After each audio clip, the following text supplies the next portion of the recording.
Covenant's campaign on Reach had been brought to a devastating conclusion.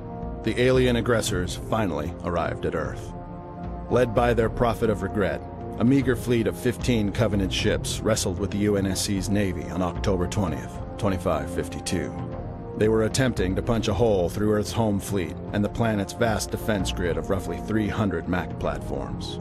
And despite a hard-fought battle, one assault carrier managed to break through the UNSC's orbital armament. This ship came to a stop above the African city of New Mombasa, the East African protectorate and home to one of Earth's 6 space tethers. Although a number of groundside forces engaged the Covenant, a selection of the elite 105th, the Orbital Drop Shock Troopers, or ODSTs, prepared to be deployed right into the heart of the beast. They would be launched from high above the atmosphere, targeting the adaxial armor of the Covenant assault carrier and infiltrating the enemy in their own ship, with the hope of taking it permanently out of the sky. On the ground, however, was another story. A Captain Veronica Dare of the Office of Naval Intelligence had learned that an asset crucial to the UNSC's war against the Covenant was trapped within the city. Come on, Veronica. What could be more important than that carrier? My orders. New Mombasa's superintendent, a subroutine named Virgil, had recently uncovered an anomaly in the continent's local seismic activity. An anomaly which appeared to be at the crux of whatever the Covenant were desperately searching for. Buried below Oni's Alpha site on the city's southern coast was the superintendent mainframe, potentially the key to humanity's survival. For this reason, Dare contacted the UNSC heavy cruiser Say My Name and procured a squad of 5 ODSTs which had originally been set to target the Covenant carrier. As they launched toward the face of the planet, Dare changed their courses, sending them plummeting toward the city. Simultaneously, and without any notice, the Covenant assault carrier cracked a hole into subspace and slipped away. The act was obliterative, knocking out all groundside communication, leveling large portions of the city, and sending the ODSTs far off course. As the sun of October 20th threatened to be swallowed by the horizon, the fate of humanity's resistance was threatened to be swallowed as well.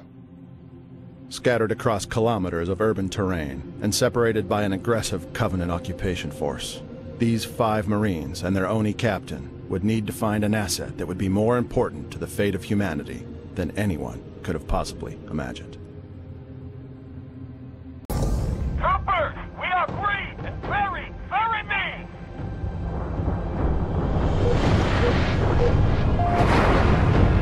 On October 20th, 2552, 5 ODSTs were deployed in the city of New Mombasa. Though originally told their mission would be to infiltrate a Covenant assault carrier stationed above the city, they were redirected to the planet's surface at the last second, just as the enemy ship bugged out. Covenant just set off a nuke? No, the carrier's going to jump. It's a short space weapon. You need this. With New Mombasa shattered and in disarray, these 5 ODSTs attempted to find their way back to their captain, the Oni officer Veronica Dare, and complete the mission they were originally sent to do. This way and stay quiet.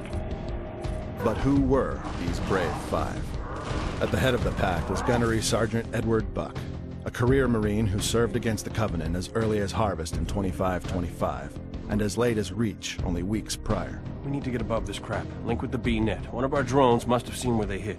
Then there was Corporal Taylor Miles, or Dutch as his friends called him, heavy weapons specialist and a man of deep spiritual convictions. Next in line was Lance Corporal Kojo Agu, or Romeo for short, deadly and proficient with the sniper, despite being a little unruly with his mouth. I take it back. Navy got its butt kicked. Hey, Romeo, remember when I told you to shut your mouth? Yeah? Consider that a standing order. And in the cockpit, Private First Class Michael Crespo, or Mickey, an experienced pilot and a dedicated soldier to the very end. To round off their squad was the Rookie, a mysterious Lance Corporal who, while having served only a half-decade before, had seen some of the bloodiest battles against the Covenant the UNSC had ever waged. Upon being scattered across the city by the slip-space fallout when the Covenant's ship jettisoned away, both Buck and Dare initially found themselves near each other. But as Buck would make his way toward Dare's position, he would be too late, only to find Romeo and the likelihood that Dare had been captured or killed by the Covenant. With this dark possibility in play, Buck considered scrubbing the mission and conducting a search for the remaining Marines in his squad in an effort to exfiltrate the occupied city. I'm on my way! On the other side of the island, Dutch found himself in the now barren Uplift Reserve, a wildlife preservation besieged by the Covenant and the original LZ for the aliens' now departed assault carrier. Dutch managed to find his way to the makeshift rally point, the front of the local Oni Alpha site at the south end of the city. At the same time, Mickey had forged his own way through the urban sprawl, eventually linking up with Dutch and fighting alongside the NMPD as the Covenant bombarded the Oni building with every infantry unit they could muster. Failing to protect the building and its extremely sensitive information, the two Marines were directed by local command to ignite a series of charges which would destroy the Oni site and halt the Covenant's efforts to seize it. This day ain't turning out so bad after all! Unbeknownst to Dutch and Mickey, below the Oni building was the Superintendent's mainframe and the very thing the Covenant were frantically searching for. The two Marines had unwittingly opened the front door for the Covenant to what might be humanity's only chance for survival. DARE's objective was the city's Superintendent AI construct, housed in a mainframe below Oni's Alpha site, an important asset due to its recent discovery of a strange, seismic anomaly only a few clicks north of the city. Problem is, there's only one way in from here, right through the hive. The captain intended to extract the AI to prevent it from being captured by the Covenant. But when their enemy's vessel above the city suddenly launched into slipspace, their mission took a turn for the worse.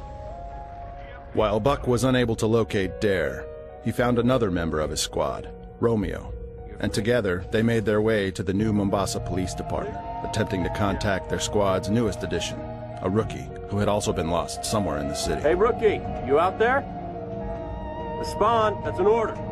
At the other end of the island, Dutch and Mickey, the two remaining squad members, had destroyed the Oni Alpha site under strategic guidance from the UNSC. Although they did not know it at the time, their original mission objective was also there, buried somewhere below the burning wreckage of the Oni site. Eventually, Dutch and Mickey would find their other squad mates on the rooftop of the NMPD building, quickly linking up with them and making their way to Kikuani Station, hoping to find a way off the island. Wait here. We're gonna steal that ride. Once their escape was secured, however, Dare's mission became clear to Buck, and he ordered the crew back to the Oni Alpha site, where he would personally infiltrate the underground network in search of the captain. 6 hours after the initial drop, well into the night, the lone rookie awakened, having been knocked unconscious by the drop's impact. As he pushed through the darkened city streets, he managed to find clues to the whereabouts of each squad mate, as well as the mission's real objective, eventually locating Dare in an underground network far below where the Oni building once lay. Alongside the captain, the rookie helped clear their way to the objective, the Superintendent AI construct, and the data it held. But when they finally located the mainframe, a lone Huragok, an engineer, had extracted a subroutine called Virgil, the very program which discovered the seismic activity that initiated the Covenant invasion in the first place. When Buck finally reached Dare and the rookie, the entirety of the Covenant's occupation force had set their sights on the soldiers, aggressively seeking the information the Huragok now carried. On October 21st, 2552, Gunnery Sergeant Buck, Captain Dare, and the rookie pushed their way through a barrage from Covenant forces around the city's coastal highway to the west side, where Uplift Reserve's main entrance lay. Along the way, they witnessed a new Covenant invasion force, a support fleet which augmented the remnants of the original assault and would come to occupy Earth for nearly an entire month to follow. While Buck and his squad would escape death as the Covenant glassed the city, the war would continue bitterly until the arrival of the Prophet of Truth and the largest Covenant fleet in recorded history on November 17th, 2552. Humanity would not fight this battle unarmed, however. Information extracted from the Huragok, the Virgil subroutine specifically, showed exactly what the Covenant were looking for. An ancient Forerunner artifact buried below the Earth's surface. This gateway portal would eventually become the site of humanity's final stand against the Covenant, and later, a memorial for all those who fought and died for mankind's survival.